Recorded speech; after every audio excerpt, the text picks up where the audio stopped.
we are going to show you how easy it is to set up the Feedback Sports Trainer and then break it down afterwards. First thing you're going to do is you're just going to pop it up like this, and then you're going to pull it out, and then you're going to put the resistance parts wherever you want them on your mat, and then you're going to pop your legs out. The whole thing kind of folds forward, just like that. Then you put your bike right on the fork here. And then to break it down, it's basically the same thing in reverse. Pull that back, you tighten this screw down. It's right back here. It just keeps it in place. Fold your legs in. And then you're going to turn this over. Put that through like that. Then these little clips go right here, pop on the outside.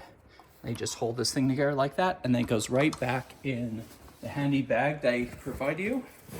This is the Feedback Sports Trainer bag.